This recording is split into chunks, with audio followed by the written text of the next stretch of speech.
Goeie en welkom bij Noorderwind Live, het muzikale dwarsplein van Friesland. Met Joert dit boek centraal. Rock'n'roll in Friesland, van de jaren 60 hoort erbij de jaren 90. We praten met de eerstealer van dit boek, Robert Wielinga. Maar ook met drie haatrolspelers sterker, die zullen optreden.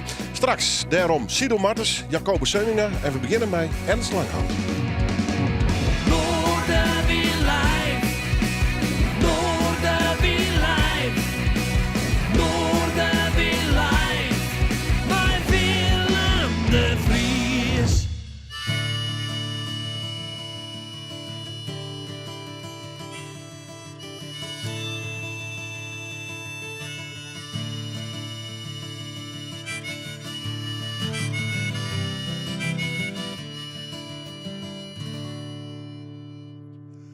Hoe viel wat hebben dat reis gehad, voordat het hemeljacht jocht. Ja, hoe lang matten do, hoe de zeeën vleien ha, jet de sliepen ken jonken wij. En hoe lang fine kogels nog haar paard in de lucht, om te dezen bij nacht en bij dag. Het antwoord, mijn vriend, dat rozen in de wind. Het antwoord, bloedrozen in de wind.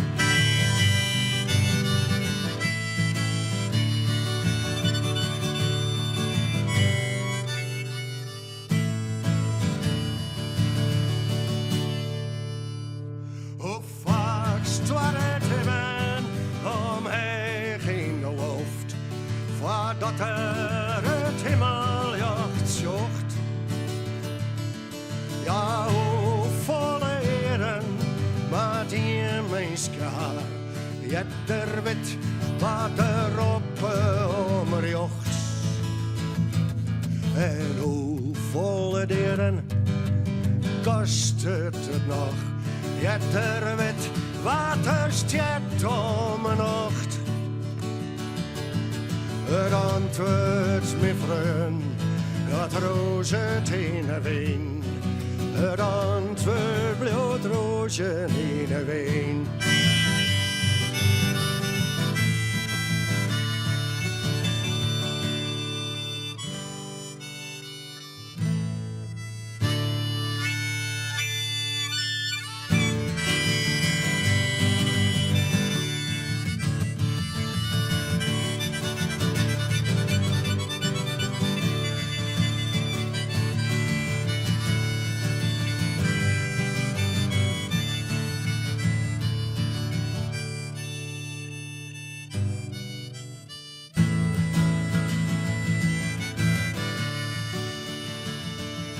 Ja, hoe volle eren kan een berg wel bestaan, voordat het verkrabbelt tasson.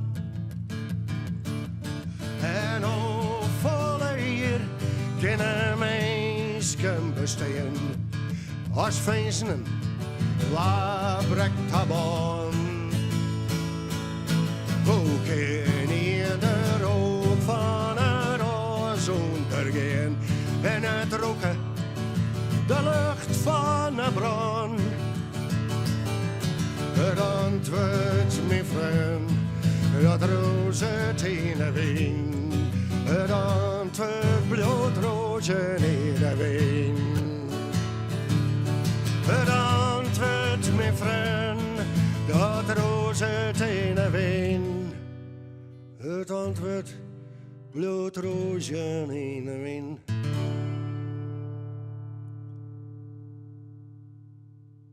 Ernst Langhout en zien roezend in de wind. Kamp van een oor natuurlijk, maar wel een hele mooie vertolking in het Fries weer. Van de man, daar we straks ook met praten gaan, maar die het echt een onderdeel is dus van dit boek. En dat zit Joert centraal. Rock'n'roll in Friesland. En dan ga ik het vooral over de jaren 60, 70, 80 en ik vooral 90. Geerstaller en het idee begon ik bij hem is Robert Wielinga. Die zit bij ons op de bank. Robert, welkom. Leuk dat je er bent. Welkom weer. Dank u wel. Even hoe dit boek. Het binnen een rock'n'roll verhaal. Meer dan 40 in totaal. Ja. Maar ik ga stellen dat het eigenlijk libbesverhaal binnen die je hem optekenen. Ja, dat wie in elk geval mijn doel, en dat is aardig slagen, denk ik. Wist de boeken mij verhalen over bandjes die binnen wel. En ik dacht toch wel met de jusjes wat dieper en wat uitgebreider. En toen dacht ik, ja, wist die periode op het podium is natuurlijk prachtig geweest. Maar daarvoor, wie direct wat de beste ergens ben, en daar is de jeugd, en dus het is op het podium, en daarna is het wat oors dan. En dus ik wil op ziek naar de levensverhaal, en dat moest dan echt wel wat wezen. Hè? Iemand die voor zijn periode op het podium gelukkig getrouwd in het eerste huwelijk wie, en na het podium gelukkig getrouwd in het tweede huwelijk. Dat verhaal wie net helemaal wat ik zocht. Nee. Maar er zijn orenverhalen genoeg. Want hoe best dat deze list kwamen eigenlijk? Want ik begreep de onleiding wie eigenlijk eens een keer dwars door al Ljouteronst. En toen trof een rock'n'roller, om het zo maar zo te drukken. En via hem kwam het op het idee, hey, dat zijn verhaal zoeken eens even opschreeuwen, maar op een gegeven moment zit het op een dikke 40. Ja, het begon inderdaad op een merk in Ljout. Dat trof ik een van de orde maten van de jaren 60, de rockers van de jaren 60. En ik weer wat aan het fotograferen en ik fotografeerde hem en hij zei, nou, enige trots, sis maar. En ik dacht van, nou ja, zo kan ik er nog wat zien.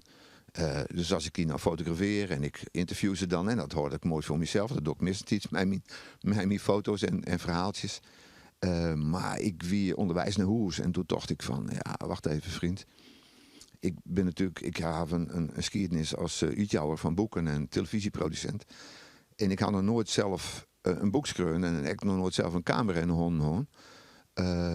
Ik dacht, ik moet dat werd was, als ik het altijd hierna, dat als het wat gerust was, dan was het meest genoemd die in de ziekje die het op deelgebied een volle beter binnen dan zelfs. En dat had ik nou weer die. En uiteindelijk, het is net van de ene dij op de oren dij, want het is een proces van 20 jaar ongeveer, is het zo komen dat ik mij wat helpen van oren die mij tipt ha. Van daar zit misschien wel een verhaal in en daar zit misschien wel een verhaal in. Uiteindelijk maken ze dan een kar van 40 rockers. Dat ben rockers, maar dat ben ik neem ze in mijn boek mogelijkmakers. Het ding op producenten en orenmeesters, managers. Die winnen echt nedig voor dit hele spul.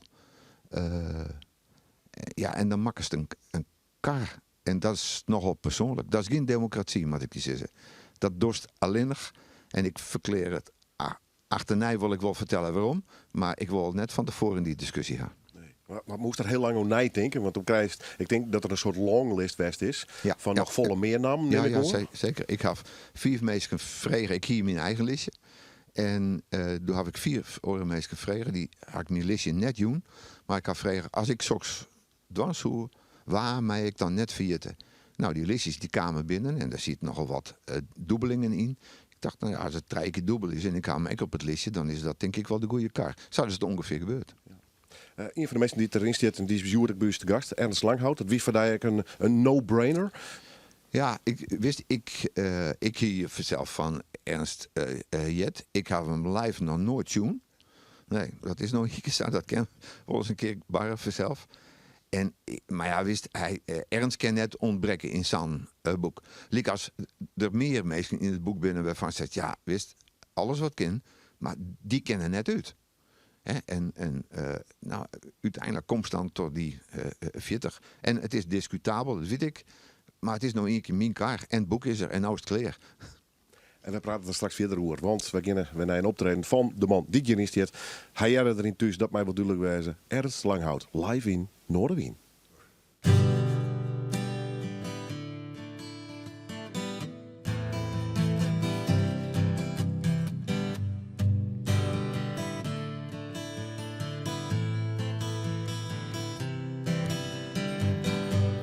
Mem neemt dags mijn medailles mee.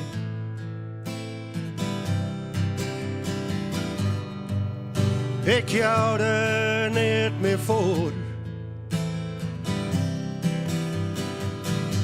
Het zuster valt als op een laatste dag. En ik wil ze laat op de hemel door. Op de hemel door. Ik wil maar ze laat op de hemel door. Ik wil maar zo laat op de hemel door. Slag op slag op de hemel door. Slag op slag op de hemel door.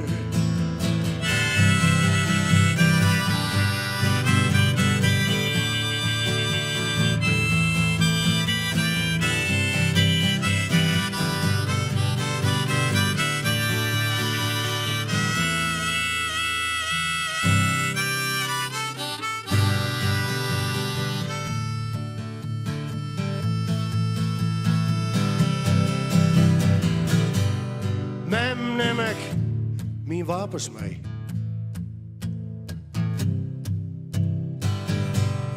Ik zit net meer op een oor. Wanneer de nacht valt door de dij. En ik wil zo aan op de hemel door. Op de hemel door. Ik wil maar zo aan op de hemel door. Ik wil maar zo aan op de hemel door. Op de hemel door. Slag op slag op de hemel door.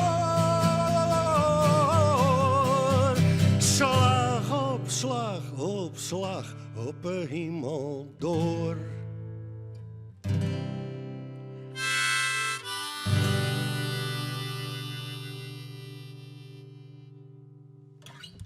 Knock, knock. Ja, mooi dat hij er weer eens even is in Noorderwien. Ernst Langhout. En had ik nog een hele prominente rol in dit boek dus. Daar praten we over tour. Maar we hebben gelukkig geen gasten in de studio die erbij spelen. En Ernst is er één van. Ernst, mooi artikel vandaag in rock'n'roll in Friesland. Bist u zo'n rock'n'roller? Deels wel en deels net. Maar ik ben echt een folkie. En eigenlijk ben ik van alles. Ja, maar echt rock'n'roll. Ja. Ik ga hele hudden, keihudden, elektrische muziek maken en folk. Dus wat dat betreft. Van de andere kant, het hele gevoel wat bij rock'n'roll jet. Ja, dat jet wel bij me. Dat een beetje tot de lifestyle? Ja, maar nooit helemaal precies bewust dat het gewoon kwam. Gewoon de best hij zelf altijd west. En dat klopt al wel aardig met de definitie van rock'n'roll? Ja, dat overlapte wel. Ja. Hoe is het bij mij? Nou, wel goed eigenlijk op het ogenblik. Ja, ik zit wel lekker te spelen. Dus ik was minder west de laatste periode. Maar daar staat ook een heel verhaal over in het boek qua depressie en te volle drank. En drank helpt net echt om depressie te onderdrukken. Ja, op korte termijn wel, ja. Maar op een lange termijn net. Dus, nou ja, dat is echt het verhaal. En voorlopig kijk ik alleen maar steeds goed. Ik ben weer aan het spelen. Ja, de eerste goed, de eerste fris en hartstikke zin om even mij. Daar werden wij ook heel blij van. Volgens in Dotterham het mooi om mij te werken aan dit boek. Om toch een deel van je levensverhaal te vertellen. Nou, dat is wel geweldig. Dat is inderdaad zo. Want onderdeel van mijn depressie die ik periode door had. Ja. Ik bedoel, ik treedde wel op, maar ik schreeuwde niks meer. Ik ging neer meer te vertellen. En een van de dingen was dan een tekst van... ja, wat had het al je voorgesteld? Ik ga 45 jaar muziek maken van wat. En doe, ja, ik ben oerelwest in Amerika, Rusland, weet ik wat. Maar wat stelt het uiteindelijk voor? En dan is het best mooi om dat waarom te lezen in een boek. Ja, dat die aandacht erom besteed wordt, dat is steeds voor... Het is raar, maar ik moet in een boek waarom lezen dat het wel wat voorstelde. Ja. Nou ja, soms heb je een bevestiging van een oor nodig. En in dit geval dus blijkbaar via een boek. Ja, en du bent nog, volgens mij nog lang net klaar met die muziek. Oh. Wat mij betreft net. Want hoe viel dat? Ik bedoel, dus zij is het zelf leven. Du bent al heel lang in die muziek actief. Du bent ook al vrij jong begonnen met spelen. En du doet het nog steeds. Jouwt het nog steeds je energie? Ja. Op en aan, maar het is nog steeds, wat het ook is, ook een van de allereerste Ierse versjes die ik 44 jaar leerd heb, waar ik nog straks een van spelen.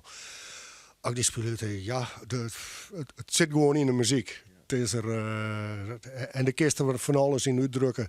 En dat heb ik mijn leven lang gedaan. Ik bedoel, soms met brave akoestische gitaartjes en met enorme scheurende gitaren, dwars er alles in, muziek. Daar werkt het nog steeds wel. Vroeger dat tradieren, hè? Dan best nog op een leeftijd kwam, dus toch meer in die folkhoeken zit en misschien wat meer singer-songwriter dan de roege hoeken, of verhoor dat net? Nou, ik hoe net meer beslist op sneunten jongen een kroeg op een hasses te zetten. Ik vind op zijn intermedie in het kerkje spelen echt hartstikke mooi. Dat heel low de muziek wijzen kent, maar dat is gewoon toevallig weer op akoestisch en op folkachtige dingen te lanen kan. Maar ja, ik speel hier nog steeds dingen van Patti Smith, Neil Young en de Rolling Stones ook wel. Bloed ik goer toch? Markeert niks hoor. Hast planning, ja, dat is haast net te dwaan op dit staat met dat hele corona-verhaal, maar hast iets in de Holle West naar Taworst groeien? Ik wil in elk geval hier noem maar opnemen dat we een van de allereerste dingen die ik schreeuwen had, dat is op een tekst van Tolkien, van Bilbo. En dat vond ik zo'n prachtig gedicht van Bilbo, die zit op zijn leven waarom te zien. Op zijn leven en wat er al in zien had. En dat dat een hele protte is. Maar hij realiseert zich dat er eigenlijk niet zien had van wat er al in te zien valt. En dat vind ik zo'n mooi thema. En ik kon in die tijd correct 6 volle akkoorden spelen. Dus toen had ik dat nummer erop maken. En dat kwam ik luisteren met zin. Dus dat is wel een van de eerste dingen die ik weer opnemen wil. Er komt nog meer van Dijk, gelukkig. Best nooit voor het West, maar best wel waarom. En daar ben wij echt heel blij om. We zijn net alleen een aardige kerel, maar maakt nog mooie muziek. En dat gaat hij nou ook bewezen ergens, want ik is nog een noemer dwaan. Welke? Ik doe Arthur McBride. En dat is een van die eerste Ierse nummers die ik 44 jaar alleen kreeg op een plaat. Ik ging in Schotland West te frambozen plukken, internationaal studentenkamp. Ik kwam een iertje in en ik zong Dual Veskes a cappella voor de Dubliners. Hij zei, Dubliners are good, we got a better band now. En dat weer Planksty. En ik ga nog steeds 5 nummers van Planksty. Hij zei, ik stuurde die plaat wel. Ik denk, ja, oké. 2 weken later kreeg ik een cadeautje uit Ierland. Eerste LP van Planksty. Geweldig. Ik ga hem Grease draaien en ik ga nog steeds zo'n tijd 5 nummers van die plaat in mijn repertoire zetten. En een daarvan is Arthur McBride. Het gaat door de tijd dat de Engelsen druk bezig zijn Ieren te ronselen. Streetheren met Ieren die het niks zien voor het Engelse leger. Nou, dronken voeren, kruiscassette litten, want de helft was analfabeet. En de oorendijs die is in het verkeerde leger. Alleen dit waren 2 slimme Ieren, die trapen me net in. Ze weven er maar, oh, wat pik. Goed zo. Ja, die hebben ze. Nou, maar ik moet even een oren gitaar verpakken. Ernst Langhout, live in Noorderwien.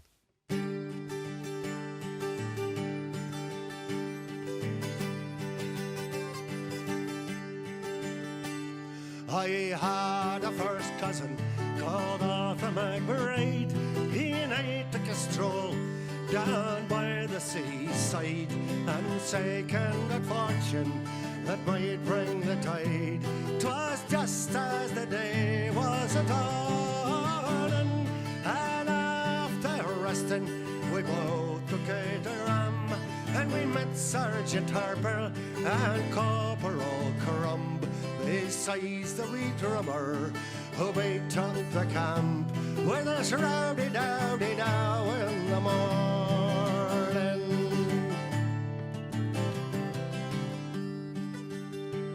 He says, my young fellows, if you will enlist, a guinea quickly shall slap in your fist, besides a crown for to kick off the dust and drink the king's health in the morning.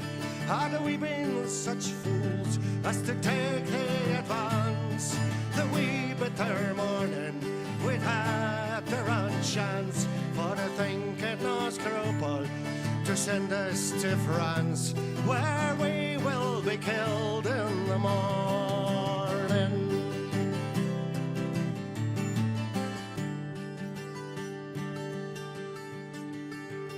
He says, my young fellas, if I hear one word, I instantly now will come out with my sword, and into your bodies his strength will aboard. So now, my kind devils, take warning. And Arthur and I, we took in the odds, and we gave him no chance with their long-sheltered swords. Our wicked shillelaghs came over their heads and paid them right smart in the morning.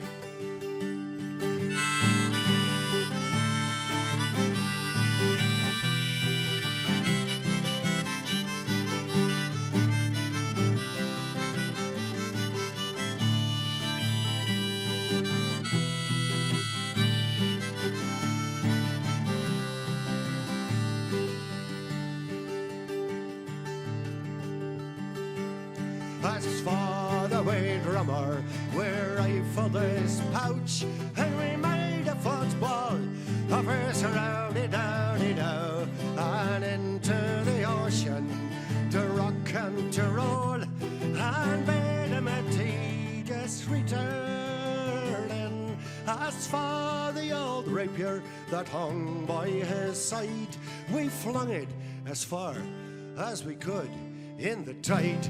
To the devil a bid ye, says Arthur McBride, to temper your steel in the morning.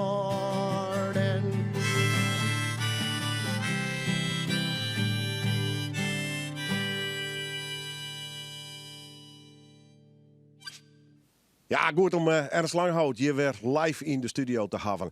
En de link is natuurlijk Joert. En Rere Trier natuurlijk. Dat boek, Rock'n'Roll in Friesland. Robert Wielinga.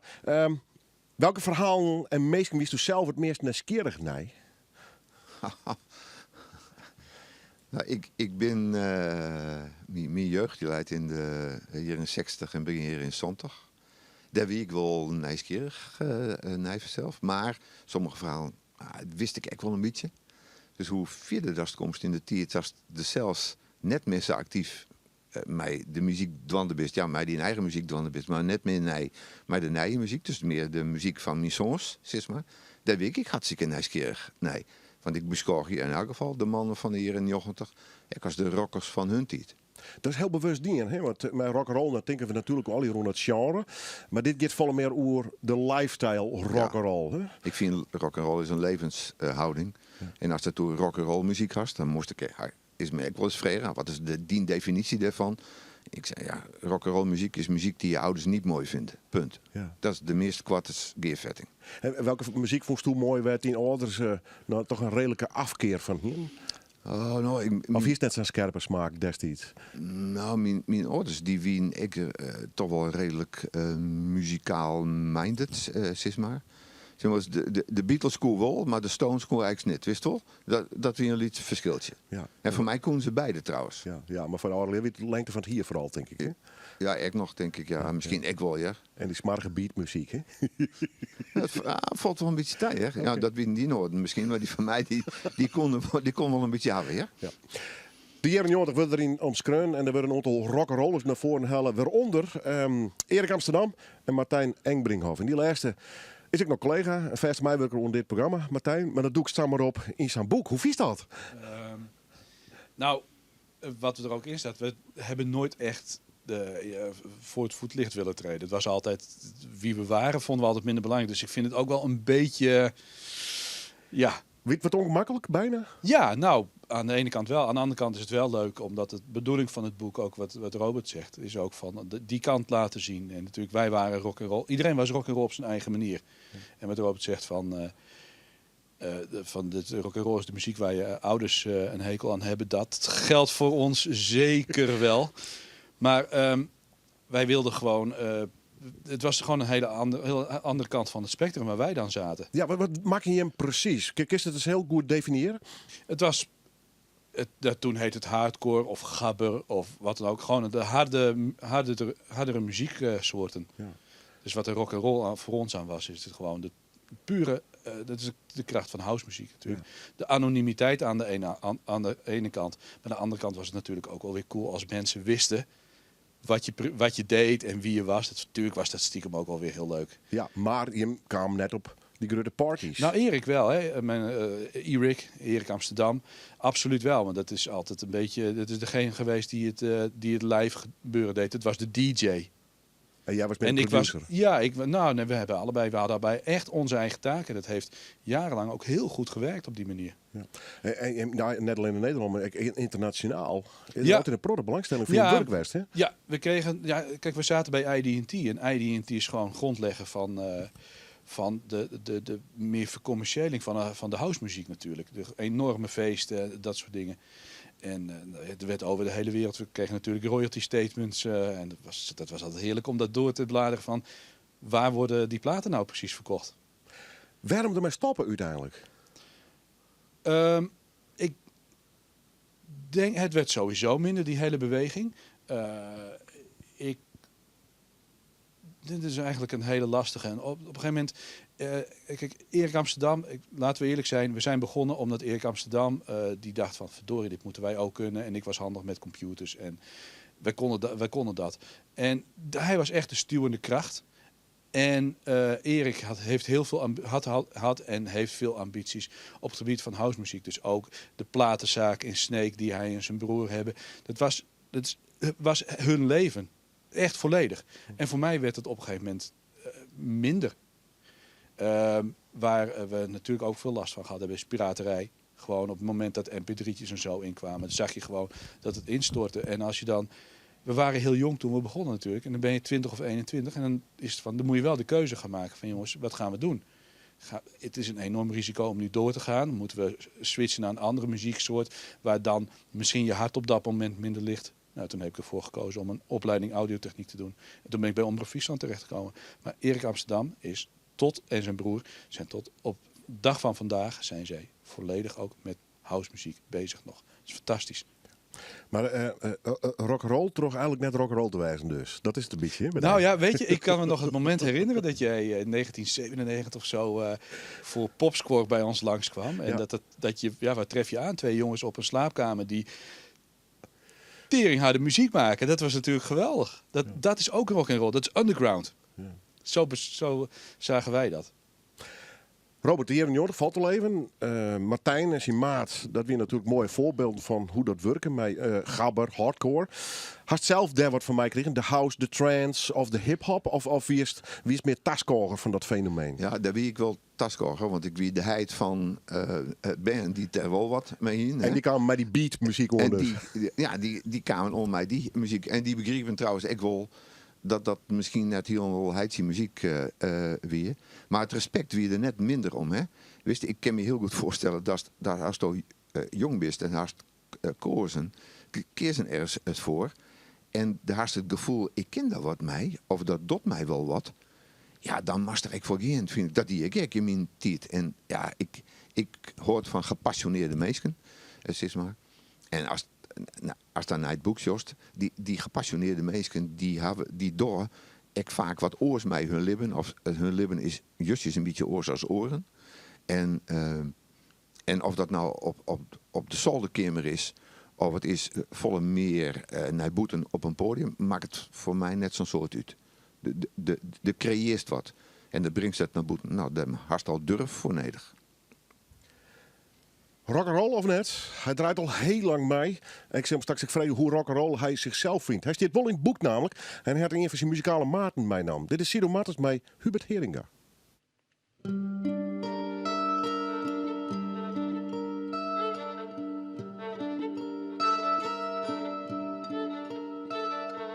Huil maar niet, verbijt de pijn. Je traan bevriest, ik zie het wel. Hoe je hoopt dat in dit uur het wak zich ijzig sluit.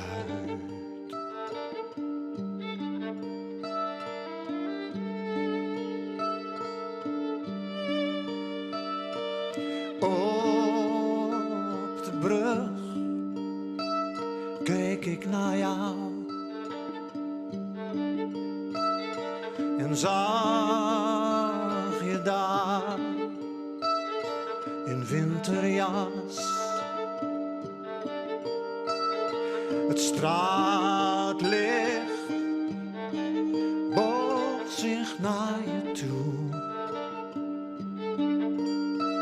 Er ploften knieën in de sneeuw.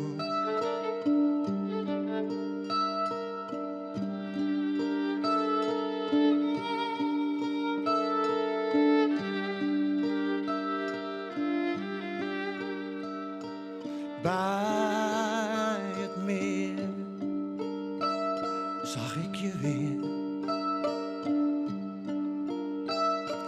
Hoe je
breekt geen ijs. Laat niet smelten wat ontdooien mag. Ik weet dat hoop niet zonder wanhoop kan. Dat een hart nog klopt, al hoor je het niet.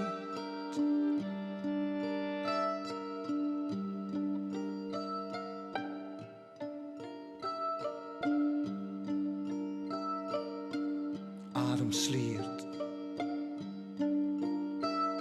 die condenseert en langzaam oplost in kristallen vlaag. O Vader, draag me maar naar huis. Nu pak ijs bij de dijk op Kruid.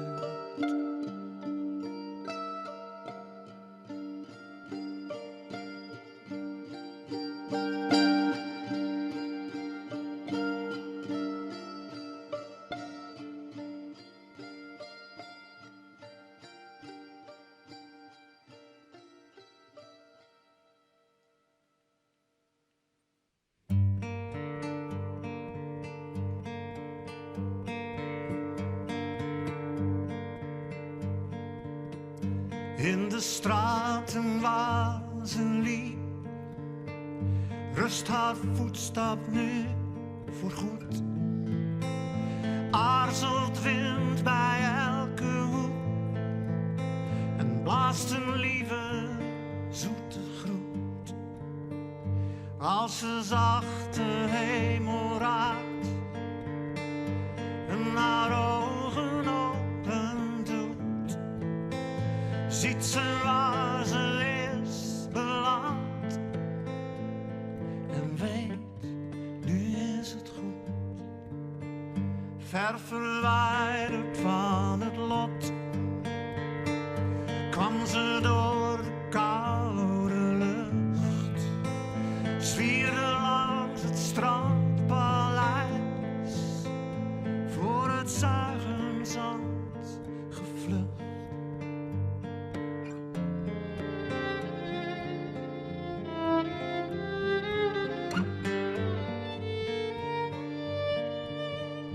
In de adem van de maan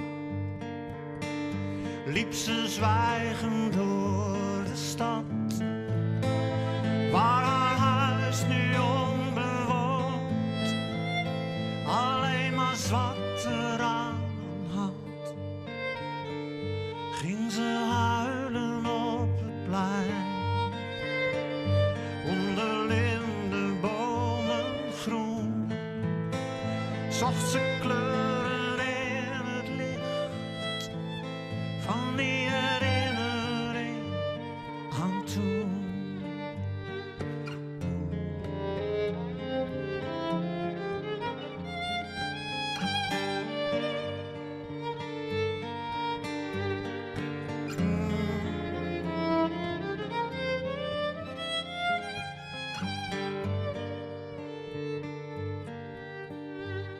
In sluiers van verdriet bleef ze nachten woest, prikte pijn zijn dolk in haar, van dat ze toch verliezen moest.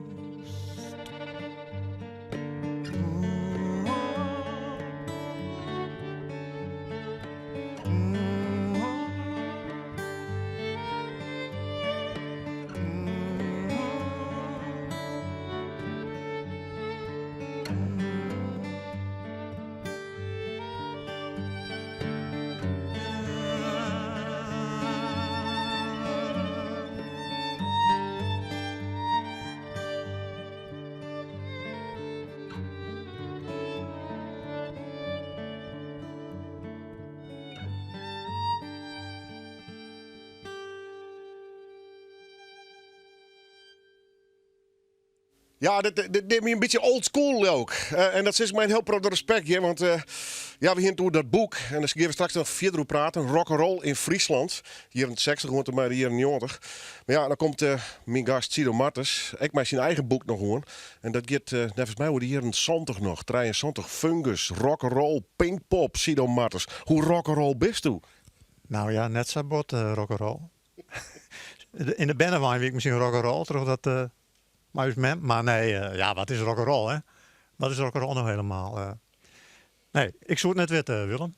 Maar altijd wel muzikant was, dichter? Of is dichter en muzikant? Wat is nou de volgorde bij mij? Nou, dat maakt het mij net zo vol uit. Nee. Ja, ik denk in eerste instantie muzikant natuurlijk. En ja, als tekstschreeuwer bent, ja, dan zit je al gauw binnen. Lieken wel gedichten, die teksten van daar. Nou ja, dan ben ik echt dichter.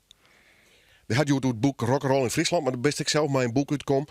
Mijn jaren als zwam. Ja. Vertel even niet kwaad, waar gaat het boek over? Nou, hoe me hier bij Fungus uiteraard, krap aan 2 jaar die ik daarbij zitten heb. En dat weer wel een vormende periode in mijn muzikantenleven natuurlijk. Dat weer heel snel een heel beeld succes. En echt heel snel de neergang. Zodat het, nou, dat is dan rock'n'roll, hè? Dat klinkt wel eens een rock'n'roll verhaal. Het was hier wat te vol op een gegeven moment. Nou ja, en de uitdaging weer direct wel al. En ik ben hier natuurlijk. En de rest zie je het in Vlaardingen, zeg maar. En ik kijk in de auto en ik reis meer op de blubber, maar de trein. Maar op een gegeven moment, ja, het is gewoon te druk, te hectisch al hier. En ik wil graag maar naar je muziek bezig blijven, naar je dingen schreeuwen. En daar heb ik gewoon geen tijd voor. Nou, daar had je intussen een enorm oeuvre achterlaten. Hè? Ja, maar daar heb ik wel een skof tussen zitten dat ik helemaal niks die. 15, 16 hier. Maar ja, inderdaad, ja. Maar ja, dit is maar de eerste dit hier, hè, CD. Ja. De zwaarte. De zwaarte, ja. Wat voor plaat is dat? Ja. Ja, nou ja. Ja, wat voor plaat is dat? Ja, misschien was het nou juist wat we hier spelen is van deze CD. En hij is misschien wat weemoediger, wat dreger, wat zwirder als Oren, die eigenlijk altijd wel wat weemoedig, dreig en zwier binnen. Maar goed, Daar ben ik nog gradaties in dus. in gradaties en dus misschien nog een niveautje heger of leger, wat je maar wil. Naast me een man die kijkt mij spelen met Sido Martens, die het absoluut in dat boek ik net meer stien hier in Rock'n'Roll in Friesland. Want Hubert Heringa, mooi is de best. Welkom trouwens, mooi dat je even mij speelst. Ja. Wanneer bist u ooit begonnen in die muziek vooral? Nou, dat is alweer heel skoflien. Dat is haast 25 jaar lien. Ja. Waar begon het mij? Mijn bandje in Bolsward, Klinik heette dat. Een bandje, daar begon het maar, ja. En met welk instrument? Want we spelen het viool, maar we kennen die ook als saxofonist. Nou, en wat voor instrument bespelen ze trouwens net? Nou, nee, maar sax. Wie doet mijn sax? En wie met Hans Wijnbergen, die speelde tenor en ik altijd met zijn twaan. Nou, wie best wel rock'n'roll eigenlijk toen. Vleer Oedel wordt hinnen. Dat is mij gigantische producties mee die in de alle grote zalen gaan staan. Wie Pinkpop daar ook bij? Of niet? Nee, Pinkpop net, nee. Nee, dat ben ik nog nooit Dat west. is een van de weinige hiaten die staan nog haast. Nou, ik weet het net. Ik ben net zo Pinkpop-achtig. Dus je hebt eigenlijk nooit een viool of een saxofoon op Pinkpop. Ik woonde net haar, Willem. Ik woonde net haar. Nee. Hoor die man erbij. Kom maar op. Ja, mooi man. Wat is voor jou de reden geweest om zo lang in de muziek te blijven? Wat ben voor jou de kickmoment? Ben dat die live optredens of juist het studiowerk? Studiowerk. Het live optreden heb ik op zich helemaal net zo vol in mij. Nee, hè? Nee, helemaal net, nee. Net zo rock'n'roll dus. Deze zit je maar gewoon hester ook zin in. Ik zei nee, eerst even spelen. Ik ben net zo. Het is gewoon werk voor mij. Het is, maar in de studio bezig, mooie dingen uitzieken, dat vind ik het allermooiste wat er is. In mijn eigen woord wat. Ja, nou, hartstikke leuk als het ergens op een mooi festival zit of zo. Perrine, Vlien, met Marc Bouchard, de Amerikaanse zanger, op het Noordzee. En toen, geweldige jonger. En dat vind ik prachtig. En ad hoc dingen, gewoon net te volle repeteren, gewoon zo, batsen voor. Dat vind ik ook mooi. Maar voor de rest net, nee, ik ben net zo. Ik ben ook als ik kleer bij mij spelen, dan gaat alles in de koffer en dan rap op u zo'n. Heel rock'n'roll. Ja, helemaal net. Totaal net. Nee. Sido, boek uit. Een mooi stuk van Dijk in dat boek, Rock'n'Roll in Friesland. We hebben het nieuwe album. Hast die inderdaad ik maar al je meesten als Hubert opname? Hoe klinkt dit album op de cd? Nou, eigenlijk alleen maar met Hubert op viool. Een soort duo-plaat. Ja, en Pascal Plantinga, ik weet dat die dan bekend is hier in de stad, die had 2 soundscapes maken voor 2 noemers. Dus dat is echt een nieuwe gearworking met hem. En voor... Ik was zo'n veteraan. Ja, nou, hij is een stuk jonger nog, ja. Maar hij draait echt al heel lang maar, ja. Welk nummer game nodig? Fa Fa Fa, heet dat. Live in Noordwijk.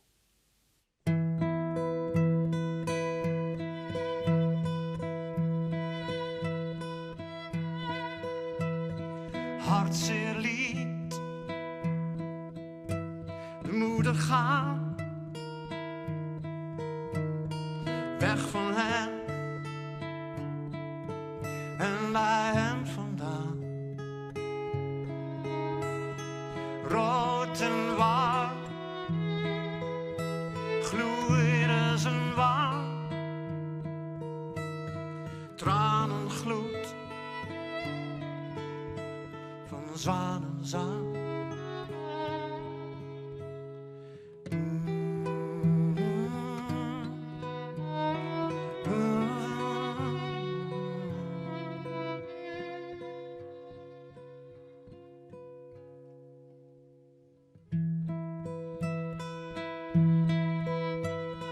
Gisteren stond ze voor zijn raam, hield het kind omhoog, schreeuwde luid mijn naam.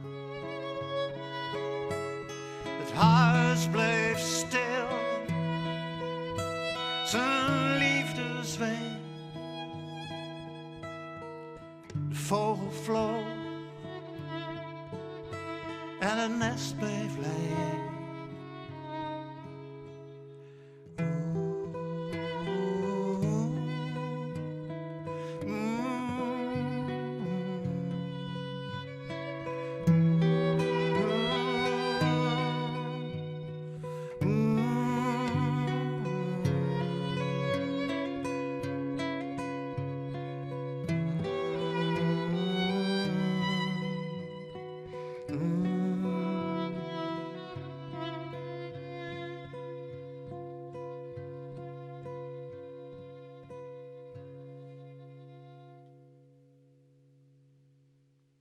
Sido Martens en Hubert Heringa, als je beiden hier in de studio. Prachtig, hè? Die beide old school gasten hier even te zien. Sido zit in het boek. Robert Willinga, nou laten we dan maar even voordat ik naar die ene vraag ga natuurlijk. Want dat krijgt altijd met dit soort geerstalde verhaal. Waar wel en waar net. Hubert Heringa hier wel past. Maar du hast eigenlijk al vrij duidelijk zijn. Het is eigenlijk een soort persoonlijke kar. En op een gegeven moment ook maar op gevoel. Hè, waar er uiteindelijk in dat boek te lonen komt. Ja, dat is natuurlijk wel zo. Dus ik ga wel eerder zijn. Het is geen democratie, hè, want dan komt er net uit. Dus op een bepaalde tijd dan mast ziek je van. Er wordt net te volle mensen met dezelfde bandjes achtergroen. Want dan krijg je voor een pad hetzelfde verhaal. Hè, hetzelfde bandjesverhaal. Dus uiteindelijk maken ze combinaties en die puzzel moet een beetje passen. En soms was het dan echt wel een beetje bijschaven, puzzeltjes, het is een stukje vanzelf.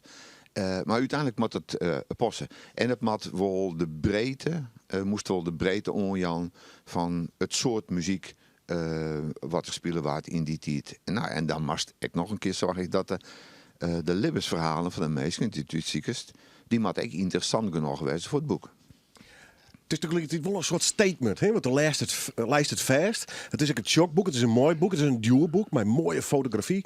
Je maakt een heel soort aandacht jong, eigenlijk onder de farmjouwen. Ja. Dus dit staat wel wat in de boekenkast, hè, bij meesken. Ja, ik lees van de week in de kranten dat het al neemt waard. De Bijbel van de Friese popmuziek. Nou, dat is prachtig vanzelf. Elke iemand zien we zelfs maar kiezen, denk ik. Goed, wist, ik ga er 12 hier aan werken. En dan onder het eind, als het dan dit eindresultaat had, ja, dan ben ik er hartstikke wies mee. En die definitie van rock'n'roll, is er intussen wat veranderd net? Nee, mijn definitie van rock'n'roll is net zo. Mijn definitie is toch wel een beetje van, goh, dat is muziek die je ouders niet mooi vinden, dat zie je, denk ik. En mijn definitie van rock'n'roll is, het is een levenswijze. En de muziek jet er dan bij. En als de muziek er even net bij jet, dan jet er wel wat oors bij. Wat jij hier nog bij vierde, want er is ook nog een expositie, hè? Ja, er is een expositie in Oben op het Olderhoosterkerkhof, het plein bij de Oldenhoven. Ja, wist, in zo'n expositie kerst even wat breed uitpakken. Hè? De foto's ben grutter, de steen grutter, heel grutter ledschermen, van 2 bij 2 meter. En dan sjost in één keer de helden uit het verleden, op 2 bij 2 meter voorbij komen. Hè? Dus het doet wel wat. En de teksten die heb ik wat inkwarten voor de expositie zelf. Want ik heb net een jaloers in te lezen voor een verhaal. Maar ja, het is maar het gemiddelde van wat in het boek zocht ik op de expositie alleen nog een beetje oors trakteert. Een beetje oors onkleid. Wat tekst? Zonder zo'n boek, wij komen kennen maar dan met de rock'n'rollers van de jaren 2000 en 2021. De nieuwe generaties mogen worden. Zitten daar rock'n'rollers tussen? Ja, dat denk ik. Dat ben ik eigenlijk wel wist van. Er is misschien nou wel een beetje orenbandjescultuur, voor zover ik weet. Maar hoe 20 jaar kerst weg een boekmeidje hierover. Denk ik, orenmeesken, orenmuziek, orentiet. En misschien maar meer vrouwen, hè? Want de hast naar zocht. Oh ja. En dat voelen we door, hè? Ja, uiteindelijk binnen te treien. Want de rock'n'roll wie in Friesland in die jaren tussen 1960 en 2000 toch wel een wereld van kerels, ja? Gelukkig ben er heel meer vrouwen in de muziek. Gelukkig wel. Bedankt voor het mooie boek. Graag gedaan. En bedankt dat je er wierst.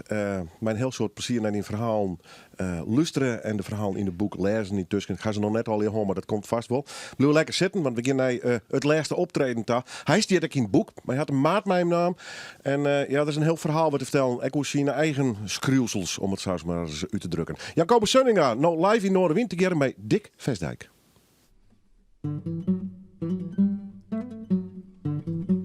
Samen onder je slaapzak, op de tent de regen, bij de ondergaande zon, zitten wij verlegen in het koele gras, wachtend op de nacht.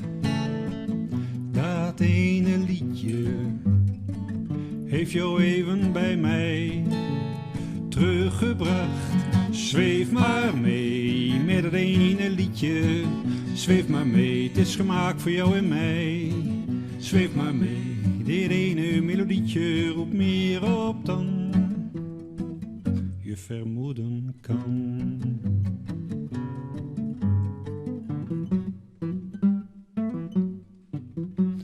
De muziek, de woorden zingen door mijn hoofd. Het geluk is niet te vangen, dat ons ooit is beloofd. De vervlogen dagen keren even weer. Verloren beelden, draai rondjes keer op keer en keer op keer. Zweef maar mee met het ene liedje. Zweef maar mee, het is gemaakt voor jou en mij. Zweef maar mee, dit ene melodietje roept meer op dan je vermoeden kan.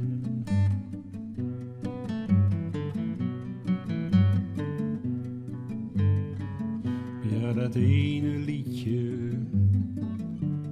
duikt soms weer op van die ene zomer. Beelden schieten voorbij, de vervlogen dromen even naderbij. Slechts dat ene liedje brengt je hoger op en op en op en op. Zweef maar mee met het ene liedje. Zweef maar mee, het is gemaakt voor jou en mij. Zweef maar mee, dit ene melodietje roept meer op dan je vermoeden. Zweef maar mee met het ene liedje. Zweef maar mee, het is gemaakt voor jou en mij. Zweef maar mee, dit ene melodietje roept meer op dan. Roept meer op dan. Roept meer op dan je vermoeden kan.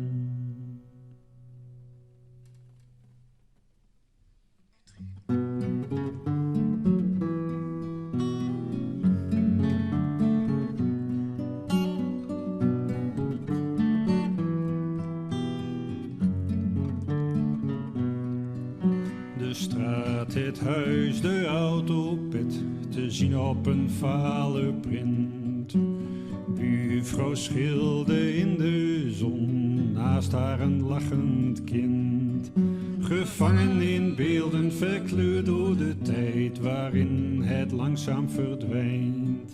Ik draai me om, loop tegen de wind in naar het andere eind.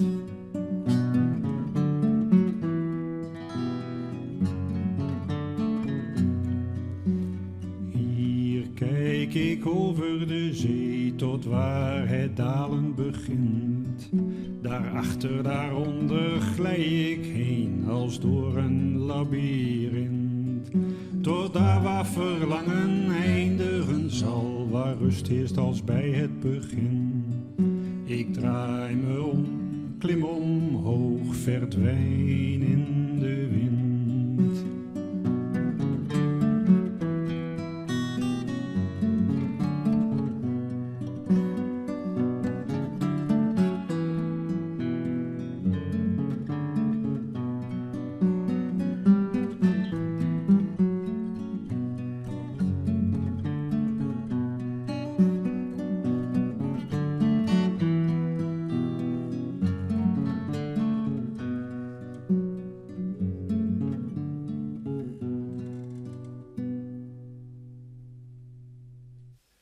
Ja, mooie liedje Veskes Joert. Dick Vestdijk, Jan Kobus Sunninga. En ik ben maar even aan het sjouwen. Want ik had dat dikke boek nog hier bij me. Maar ik denk maar dat ik maar even een krukje erbij ha. Straks hebben we nog het nieuwe album, Jan Kobus. Want die komt er ook van je beiden. Maar eerst maar even een rock'n'roll in Friesland. Ja. Had een mooi stuk erin. Mooi levensverhaal. Vond het mooi dat het vregen was en dat je een verhaal vertellen moest? Ja, wat moet ik meer over zeggen? Hè? Ja, ik sta er nog in. Ja. Best hoe rock'n'roll? Geen idee. Ik rook niet. En ik drink ook niet. Dus dat pleit tegen mij. Hoewel de Stones die roken en drinken ook niet meer. Dus dat is... Nee, al een hele tijd niet meer. Hè? Nee, precies. Maar toen goed, de periode onderhoor met de Koperschaar en Appelschaar, nog eens meer dat soort bands wil zitten. Ja. Dat was rock'n'roll, dacht ik ook net. Dat was behoorlijk speulen, maar het was ook wel...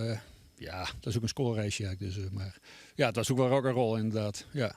Ja, voldat dat een beetje onder het criterium van jongens lang leven de lol in een busje en een beetje squalreiske-achtig dan het lol trok? Ja, daar komt het eigenlijk op neer. Hè? En Nederland is dan vrij overzichtelijk. We spelen heel af en toe in Duitsland of België, maar het is... ja, daar komt het eigenlijk op neer. Mooi, dat is een verhaal een verslijn binnen. Oh, moet ik allemaal meningen geven? ja, ik vind het... Ja. Dat is wel mooi nijslagwerk, toch? Ja, ik heb maar 3 verhalen nog gelezen, dus ik pak er af en toe een verhaal bij van dat wil ik wel even weten. Dus, maar het ziet er heel mooi uit in ieder geval. Dus, en de verhalen die ik tot nog toe gelezen heb, die kloppen. Beetje Joep bij Dick Vestdijk. Heb jij iets met rock'n'roll? Ja, zeker. Stones, Beatles, Clawboys Claw. Ja, nee, van vroeger kan ik me ook wel herinneren. Koperschaar en Appelschaar was ook in de provincie Utrecht bekend. Ja. En zelf een beetje rock'n'roll leven, of niet? Nou, vroeger, ja. Nu niet meer. Inderdaad, meer folk en ballads en zo. En wat elektronische muziek. Maar muziek zeker, ja. Hoe ben je Jan Kobus tegengekomen? Want jullie samenwerking loopt al even, hè? Ja, daar kan je inmiddels ook. Nou, niet vanaf 1960, maar toch wel enige tijd. En ja, af en toe doen we wat in Harlingen, maar ook elders. En ja, de muziek en de gedichten van Slauwenhof van mijn vader. En ja, dat... ondanks de corona loopt dat af en toe ook door. Dus, goed, want daarom ben je hem hier ook. Jan Kobus, je komt mij naar je cd uit. Slijpsteen. Ja. Dus kroegt het apart van elkaar, hè, die beide woorden? Slijpsteen, neem de tijd voor dingen. Schreeuw niet te snel je mening. Hè? Gewoon slijpsteen. Want hoe vier ben je met dat album? Nou, het is al bijna een jaar klaar. Maar ja, zolang je niet op kan treden, breng ik het nog niet uit. Ik heb nou voor het eerst even videoclip en 1 nummer op Spotify gezet sinds 2 weken. Maar kijk, cd's die verkoop je bijna niet meer alleen bij optredens. Dus als je niet kan optreden, dan heeft het ook geen zin om het uit te brengen. Dus, wat is het verhaal van die plaat? Wat is het verhaal? Het zijn allemaal eigen nummers met eigen teksten. En ja, sommige waren gedichten die heb ik op muziek gezet voor mezelf. En andere zijn nog echt liedjes. En wie het voor duidelijk dat deze mij dik opnemen moest? Jawel, ja. Ik ben altijd heel tevreden. Ik geef hem wel eens tips van dat is wat leuks bij. En doet hij heel iets anders, maar dat is dan ook weer fantastisch. Lekker eigenwijs en creatief. Ja, daar hou ik wel van. Inderdaad. Ja, maar doe speelt wel in bands, je bent solo wel bezig. En dus denk ik, kijk, dan is het een bewuste keuze om te zeggen, we maken hier is het een duo plaat, maak ik hem zo zeggen? Nou, het is meer een soloplaat, maar het is door Dick zijn bijdragen is het haast van een duoplaat. Ja, van beide een beetje. Ja, we hebben een keer een plaat gehad, die hadden we samen op naam. En daarna was eentje op mijn naam, maar heeft hij eigenlijk wel net zoveel bijdrage gedaan. Dus ja, maar puur omdat ik nu zeg, alles zelf heb geschreven, staat deze op mijn naam. Heeft hij veel gebruiksaanwijzingen, die Seuninger? Nee, is allemaal... Het wordt een eigenwijze Fries, hè? Nou ja, de Friesen zijn over het algemeen redelijk makkelijk. We hebben het online gedaan en het voordeel van thuisopnames en zeker op viool, dat zou ik live niet zo snel doen. Dat is wat tricky. Maar thuis opnemen en dingen uitproberen en dan per internet en per e-mail opsturen, dat gaat vrij makkelijk. Dus dit is wel de eerste keer dat we niet samen echt een studio zijn ingeweest. Ook wel onwerkelijk lijkt mij. Soms wat saai. Ja, dan zit je in je eentje te spelen en dan zou je gewoon wel iemand in de buurt willen hebben die even, laten zeggen, wat terugzegt. Maar nou ja, goed, daar zijn we dus nu hier. Dit is wel wat gezelliger dan in je eentje achter de computer. Ja. Is jouw bijdrage alleen muzikaal of heb ik met de teksten nog bemoeid? Nee, het is puur muzikaal. Nee, ik zou zeg maar bij de tweede stem die ik doe bij bepaalde stukken tekst nog kunnen denken van nou dan... Nee, het is puur muzikaal en qua harmonie een beetje inkleuren.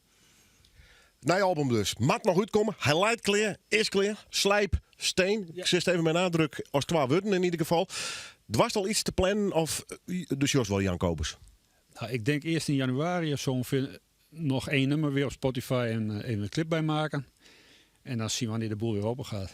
Maar het kan ook, het zou ook gewoon een dichtbundel met cd kunnen worden. Want er is ook een uitgeverij die wel belangstelling heeft, maar... Dan moet ik deze maand even goed over nadenken of ik dat op die manier wil. En Oos maar weg. Nou, ja, spreken we dat af. Nog even rock'n'roll. Want als toen in Schouders Jost. Ja. Hier zit een decorstuk van collega Erik Enneman. Broeken wij die versterker altijd om Noorderwien een beetje te tonen. Dit is wel een rock'n'roll versterker. Want dat is een oudje van die, hè? Ja, die heb ik ongeveer in 1980 hem bij Bob de Jong ooit kocht. Toen speelde ik eerst nog in de Pinbaskets. En die heb ik later ook met Kobus altijd gebruikt om over te bassen. Het is eigenlijk een gitaarversterker, maar daardoor ging de bas ook wel lekker, kreeg een beetje scheurgeluid. En ik heb hem jaren hem staan, maar op een gegeven moment heb ik hem weggedaan, verkocht aan een muziekwinkel. En toen ging ik met Erik een bandje doen en toen kwam hij met versterker binnen. En dat was mijn oude versterker.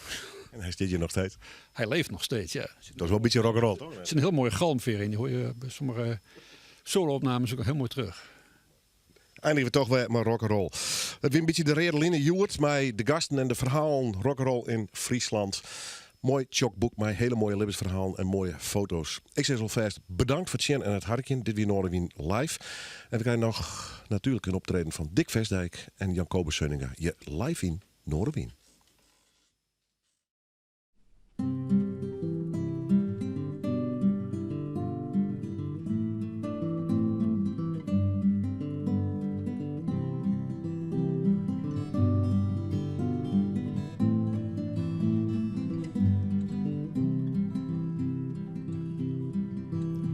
Daar sta je dan, je hoofd wat scheef, je hebt het koud, wie denkt aan jou?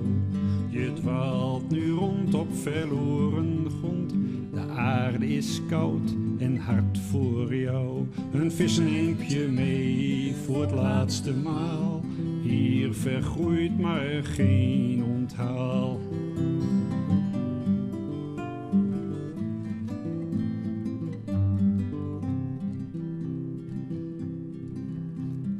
Bijna vergeten in zo'n korte tijd, vervreemd kijk ik toe van zo dichtbij.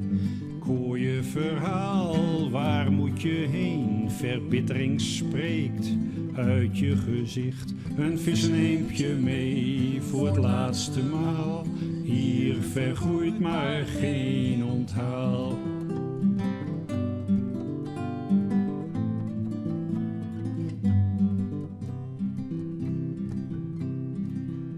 De visser registreert wat hij ziet, hij roept naar ons. Vergeef degene die dit schiep en vergeet het mededogen niet.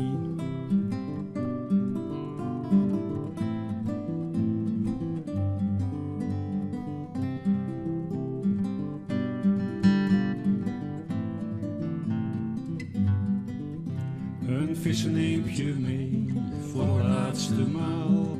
Hier vergroeit maar geen onthaal. Daar ga je dan, je hoofd wat scheef, je hebt het koud, wie denkt nog aan jou? Je dwaalt nu rond op verloren grond, de aarde is koud en hard voor jou.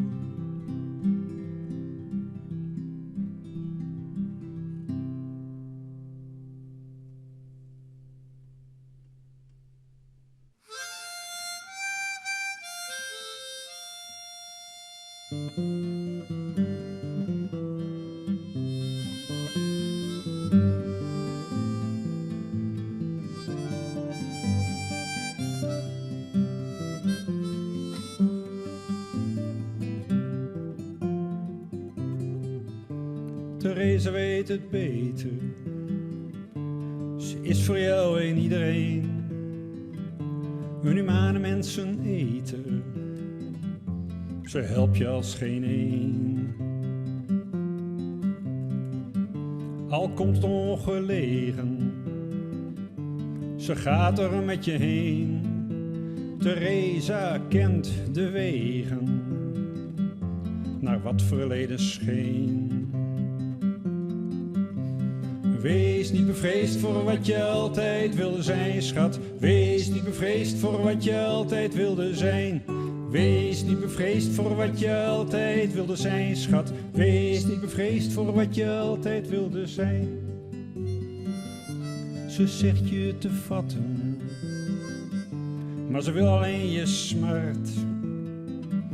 Je wilt niet met haar vechten, maar ze kerft in je hart. Je zegt haar te ontgroeien, Theresa raakt ontsteld. Liefde laat zich niet knoeien, zegt ze en vlucht gekweld. Wees niet bevreesd voor wat je altijd wilde zijn, schat. Wees niet bevreesd voor wat je altijd wilde zijn.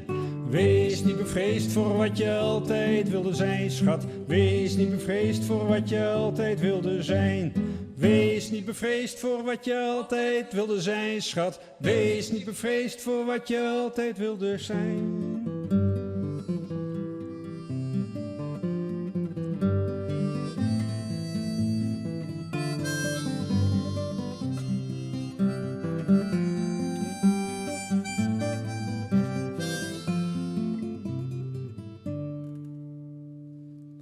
Wees maar niet bang, ze duikt straks wel weer op. Theresa en haar geldingsdrang raken nooit echt in het slop.